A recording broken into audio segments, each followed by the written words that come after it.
Keluarnya Ya'juj dan Ma'juj pada akhir zaman merupakan salah satu tanda besar kiamat. Kemunculan mereka telah disebutkan dalam Al-Quran. Hingga apabila dibukakan tembok Ya'juj dan Ma'juj, dan mereka turun dengan cepat dari seluruh tempat yang tinggi. Dan telah dekatlah kedatangan janji yang benar, hari kebangkitan.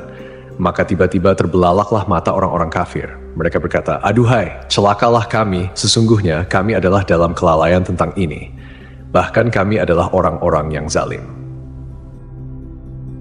Allah memudahkan Zulkarnain, seorang raja yang saleh, untuk membangun sebuah dinding besar agar menjadi penghalang bagi Ya'juj dan Ma'juj yang telah merusak bumi dan mengganggu manusia. Apabila waktu yang telah ditentukan tiba dan kiamat sudah dekat, dinding tersebut akan terbuka. Ya'juj dan Ma'juj akan keluar dengan cepat dalam jumlah yang sangat banyak. Tidak ada seorang pun yang mampu menghadapi mereka. Mereka akan berbaur dengan manusia dan menyebarkan kerusakan di muka bumi. Ya'juj dan Ma'juj adalah kata yang terdapat dalam Al-Quran dan ditafsirkan sebagai kaum yang membuat kerusakan di muka bumi. Siapakah sebenarnya Ya'juj dan Ma'juj? Kapan mereka akan keluar? Dan di mana letak tembok yang disebutkan itu? Simak penjelasannya lebih lanjut. Sebelum itu, jangan lupa untuk subscribe, tinggalkan like, serta tuliskan harapan pemirsa di kolom komentar. Semoga kita semua menjadi orang-orang yang selamat dari fitnah akhir zaman. Amin ya, Rabbal Alamin. Secara etimologis, Ya'juj dan Ma'juj berarti penduduk atau bangsa. Anggapan yang menyatakan Ya'juj dan Ma'juj bukanlah dari keturunan manusia tidaklah benar. Mereka adalah manusia keturunan Nabi Adam alaihissalam, hanya saja memiliki sifat yang suka merusak, dan mereka akan berperang melawan Nabi Isa alaihissalam beserta pasukannya di Bukit Tursina. Sesungguhnya Ya'juj dan Ma'juj berasal dari keturunan Adam. Jika mereka diutus kepada, niscaya akan merusak kehidupan mereka, dan tidaklah salah seorang dari mereka mati, kecuali meninggalkan 1000 keturunan dari mereka atau lebih. Mengenai asal-muasal Ya'juj dan Ma'juj, ada 2 keterangan dari para ulama. Pertama, mereka berasal dari keturunan Adam, bukan Hawa. Normalnya manusia terlahir dari perkawinan, namun Ya'juj dan Ma'juj terlahir tanpa melalui perkawinan Adam dan Hawa. Mereka muncul karena Adam alaihissalam mengalami mimpi basah dan air maninya bercampur dengan tanah. Dari sinilah kemudian Allah Subhanahu wa Ta'ala menciptakan Ya'juj dan Ma'juj. Kedua, mereka adalah keturunan Yafits bin Nuh. Yafits bin Nuh merupakan moyang dari bangsa Turki. Pendapat yang tepat adalah pendapat yang kedua ini, wallahu alam bisyawab, karena tidak ada satupun riwayat syahih yang mendukung keterangan pertama. Dengan demikian, kita dapat menyimpulkan bahwa Ya'juj dan Ma'juj adalah 2 suku besar yang masih termasuk anak cucu Adam alaihissalam dan berasal dari keturunan Yafits, putra Nuh, yang merupakan nenek moyang bangsa Turki dan Mongol. Mereka diisolir oleh tembok benteng tinggi yang dibangun oleh Zulkarnain. Mereka tidak hidup di alam gaib seperti para malaikat dan bangsa jin, melainkan berasal dari Magog bin Yafet bin Nuh bin Lamik bin Metusyalih bin Idris bin Yarid bin Mahlail bin Kianan bin Anusi bin Syits bin Adam. Ya'juj dan Ma'juj berkembang biak dengan cepat sehingga jumlah mereka menjadi sangat banyak. Ya'juj dan Ma'juj adalah 2 bangsa yang sangat besar jumlahnya, dengan perbandingan 1 terhadap 999 antara manusia umumnya dengan Ya'juj dan Ma'juj. Mereka disebutkan sebagai mayoritas penghuni neraka dan kedua suku ini disebutkan telah ada dekat pada masa Nabi Musa alaihissalam berdakwah. Abdullah bin Amr berkata bahwa salah seorang dari mereka tidak akan mati kecuali ia telah memiliki keturunan sejumlah 1000 atau lebih. Ciri utama mereka adalah memiliki sikap yang merusak dan jumlah mereka sangat banyak, sehingga ketika mereka turun dari gunung seakan-akan seperti air terjun yang mengalir. Selain itu, mereka juga tidak pandai dan tidak fasih berbicara, bermata sipit, berhidung kecil, muka lebar seperti perisai, kulit berwarna merah, memiliki tubuh yang kuat, serta tidak ada manusia yang mampu menandingi atau memerangi mereka. Dalam tafsir Ibnu Katsir juga disebutkan bahwa Ya'juj dan Ma'juj adalah kaum yang suka melakukan kerusakan. Mereka merusak tanaman, keturunan manusia, dan suka merampok. Dalam bahasa Cina, Ya artinya Asia, sedangkan Ju berarti bangsa yang menunjukkan bahwa Ya'juj sama dengan bangsa Asia. Sementara itu, Ma'juj berasal dari kata katama yang berarti kuda dan Jo yang berarti bangsa, sehingga Ma'jujiyah dapat diartikan sebagai bangsa berkuda. Raja Zulkarnain yang dikenal sebagai satu-satunya Raja Firaun yang masuk Islam bukanlah nama pribadi, melainkan sebuah julukan. Kata Zulkarnain sering dimaknai sebagai pemilik dua tanduk, karena kedua sisi batok kepalanya terbuat dari tembaga dan membentuk seperti tanduk. Diceritakan bahwa dia sampai di suatu tempat yang terdapat dua gunung berdampingan. Di antara kedua gunung tersebut terdapat celah yang digunakan oleh Ya'juj dan Ma'juj untuk masuk. Kemudian Zulkarnain menempuh jalan yang lain. Hingga ketika dia sampai di antara dua gunung, dia mendapati di belakang kedua gunung itu suatu kaum yang hampir tidak memahami pembicaraan. Mereka berkata, "Wahai Zulkarnain, sungguh Ya'juj dan Ma'juj itu makhluk yang berbuat kerusakan di bumi. Bolehkah kami membayarmu imbalan agar engkau membuatkan dinding penghalang antara kami dan mereka?" Zulkarnain berkata, "Apa yang telah dianugerahkan Tuhan kepadaku lebih baik daripada imbalanmu, maka bantulah aku dengan kekuatan. Berilah aku potongan besi." Hingga potongan besi itu telah dipasang sama rata dengan kedua puncak gunung itu. Dia berkata, "Tiuplah api itu." Ketika besi itu sudah menjadi merah seperti api, dia pun berkata, "Berilah aku tembaga yang mendidih agar kutuangkan ke atasnya besi panas itu." Maka mereka Ya'juj tidak dapat mendakinya dan tidak dapat pula melubanginya. Zulkarnain berkata, "Dinding ini adalah rahmat dari Tuhanku. Apabila janji Tuhanku sudah datang, dia akan menghancur luluhkannya, dan janji Tuhanku itu benar." Mengenai lokasi pasti keberadaan tembok Ya'juj dan Ma'juj belum dapat dipastikan. Namun ada beberapa pendapat ulama dan peneliti mengenai hal ini. Ciri tembok Zulkarnain dapat ditemukan dalam surat Al-Kahfi ayat 93 yang mengatakan, "Hingga apabila dia telah sampai di antara dua buah gunung, dia mendapati di hadapan kedua bukit itu suatu kaum yang hampir tidak mengerti pembicaraan."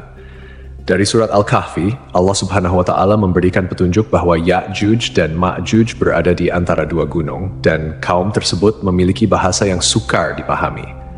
Menurut Imam Al-Qurtubi, lokasi mereka berada di kawasan berbukit di antara negara Armenia dan Azerbaijan. Hal ini juga disebutkan dalam sebuah riwayat yang diriwayatkan oleh Al-Bukhari bahwa seseorang pernah berkata kepada Nabi Muhammad SAW, "Aku pernah melihat dinding itu menyerupai selendang lurik." Nabi SAW pun jawab untuk membenarkan ciri-ciri dinding yang dilihat pria itu. "Engkau benar, sudah melihatnya." Ibnu Hajar menuturkan, hadis ini disampaikan oleh Ibnu Abi Umar melalui jalur riwayat Sa'id ibn Abi Arubah dari Qatadah, dari seorang penduduk Madinah yang pernah berkata kepada Nabi SAW, "Wahai Rasulullah, aku pernah melihat dinding penghalang Ya'juj dan Ma'juj." Nabi SAW lalu balik bertanya, "Bagaimana engkau melihatnya?" Pria itu menjawab, "Seperti selendang lurik yang bergaris-garis merah dan hitam." Nabi benarkan pernyataan pria itu. "Engkau benar sudah melihatnya." Menurut Profesor Dr. Hamdi bin Hamzah Abu Zaid, Ya'juj Ma'juj akan muncul di Asia. Hiao Enxiang, seorang pengembara Cina, pernah melewati pintu berlapis besi itu dalam perjalanannya ke India pada abad ke-7. Tidak jauh dari sana ada sebuah danau yang dinamakan Iskandarkul. Salam, salah seorang staf peneliti dari Kekhalifahan Abbasiyah yang dipimpin oleh Al-Zakbillah, juga menyatakan bahwa lokasi ini berada di Asia Tengah. Pada tahun 842 Masehi, Khalifah Abbasiyah Al-Watsikbillah bermimpi bahwa dinding pembatas yang mengurung kedua suku itu hancur. Karena mimpi itulah ia mengutus sebuah tim ekspedisi yang dipimpin oleh Salam untuk mengetahui keadaan dinding itu dan lokasinya. Al-Watsik menginstruksikan Salam untuk mencari tahu tentang tembok itu. Saat itu Salam ditemani 50 orang. Penelitian tersebut memakan biaya besar. Disebutkan dalam Nuzhat Al-Musitak, buku geografi karya Al-Idrisi, bahwa Al-Watsik mengeluarkan biaya 5.000 dinar untuk penelitian ini. Mereka masih mendapati gerbang di antara gunung selebar 137 meter, dan kolom besar di kiri kanan terbuat dari balok-balok besi yang dicor dengan cairan tembaga, tempat bergantung daun pintu raksasa. Kisah lain menyebutkan Salam melihat pegunungan yang terpisah oleh lembah. Luas lembah sekitar 150 meter, dan lembah ini tutup tembok berpintu besi sekitar 50 meter. Al-Idrisi juga menceritakan bahwa menurut cerita Salam, penduduk di sekitar pegunungan biasanya memukul kunci pintu besi 3 kali dalam sehari. Setelah itu, mereka menempelkan telinganya ke pintu untuk mendengarkan reaksi dari dalam pintu. Ternyata, mereka mendengar gema teriakan dari dalam. Hal itu menunjukkan bahwa di dalam pintu betul-betul ada makhluk jenis manusia yang konon Ya'juj dan Ma'juj itu. Dalam bukunya, Al-Sharif Al-Idrisi juga menuturkan bahwa Salam pernah bertanya kepada penduduk sekitar pegunungan, apakah ada yang pernah melihat Ya'juj dan Ma'juj. Mereka mengaku pernah melihat gerombolan orang di atas tembok penutup. Lalu angin badai bertiup melemparkan mereka. Penduduk di situ melihat tubuh mereka sangat kecil. Setelah itu, Salam pulang melalui Taras, Kazakhstan, kemudian Samarkand, Uzbekistan, lalu kota Rey, Iran, dan kembali ke istana Al-Watzik di Suraman Ra'a, Irak. Ia kemudian menceritakan dengan detail hasil penelitiannya kepada Khalifah. Ibnu Battuta menuturkan dalam kitab Rahlat Ibnu Battuta bahwa pegunungan Ya'juj dan Ma'juj berada sekitar perjalanan 6 hari dari Cina. Penuturan ini tidak bertentangan dengan Al-Sharif Al-Idrisi, sebab di sebelah barat laut Cina adalah daerah-daerah Rusia. Ada juga yang mengatakan bahwa tembok Ya'juj-Ma'juj ada di Asia Barat. Menurut Asy-Syaikh Abdurrahman As-Sa'di, Ya'juj-Ma'juj berada di belakang pegunungan Kaukasus. Memang ada yang berpendapat bahwa pegunungan inilah yang merupakan benteng dimaksud. Deretan pegunungan ini memanjang tanpa celah dari Laut Hitam hingga Laut Kaspia sepanjang lebih dari 1.200 km. Kecuali pada bagian kecil dan sempit yang disebut celah Darial terletak di negara Georgia sepanjang kurang lebih 100 meter. Pada bagian celah itulah diduga penghalang dari Ya'juj dan Ma'juj itu dibangun. Ada juga yang menyatakan bahwa keberadaan tembok tersebut telah tenggelam dan sampai saat ini berada di Azerbaijan dan Armenia, tepatnya di pegunungan yang sangat tinggi serta keras. Ia berdiri tegak seolah-olah diapit oleh 2 buah tembok yang sangat tinggi. Tempat itu tercantum pada peta-peta Islam maupun Rusia, terletak di Republik Georgia. Ketika pada masanya, suku Ya'juj dan Ma'juj akan berhasil menghancurkan dinding besi pembatas yang telah dibangun oleh Zulkarnain, mereka akan turun dari pegunungan dengan cepat dan tergesa-gesa. Dikatakan bahwa mereka sangat cepat dalam bergerak guna menyebarkan kehancuran. Setelah Dajjal wafat, kaum muslimin dari Suriah akan memasuki Palestina melalui wilayah Sinai. Saat malam tiba, mereka akan beristirahat di Masjid Tursina. Pada saat itulah Ya'juj dan Ma'juj keluar memporak-porandakan seluruh penduduk bumi. Selama Ya'juj dan Ma'juj merajalela, umat manusia akan mengalami kesulitan berkepanjangan. Pada masa tersebut, banyak kaum muslimin yang menderita karena kekurangan makanan dan air. Ketika mereka mencapai Danau Tabariyah di Palestina, Ya'juj dan Ma'juj meminum habis air danau tersebut, sehingga orang terakhir yang datang berkata, "Sungguh dahulu di sini masih ada air." Dalam hadis riwayat An-Nawas bin Sam'an disebutkan bahwa Allah Subhanahu wa Ta'ala menginformasikan kepada Nabi Isa alaihissalam tentang kemunculan Ya'juj dan Ma'juj, yang tidak seorang pun mampu mengalahkan mereka. Allah Subhanahu wa Ta'ala kemudian memerintahkan Nabi Isa alaihissalam untuk membawa kaum muslimin mengungsi ke Gunung Tur agar terlindungi dari kerusakan yang dibawanya. Di Gunung Tur, kaum muslimin yang bersama Nabi Isa alaihissalam semakin lama semakin kehabisan makanan. Tidak mungkin bagi mereka turun dari gunung karena selain tidak ada makanan, mereka khawatir akan bertemu dengan Ya'juj dan Ma'juj. Akhirnya mereka memohon pertolongan kepada Allah Subhanahu wa Ta'ala dan Nabi Isa alaihissalam bersama kaum muslimin berdoa agar Ya'juj dan Ma'juj dimusnahkan. Allah Subhanahu wa Ta'ala kemudian mengirimkan ulat-ulat yang banyak sekali yang menggerogoti leher Ya'juj dan Ma'juj. Dan ketika waktu subuh tiba, Ya'juj dan Ma'juj pun lenyap tanpa tersisa. Pada saat itu, Nabi Isa alaihissalam berkata kepada kaum muslimin, "Siapa di antara kalian yang mau memastikan bahwa Ya'juj dan Ma'juj telah tiada?"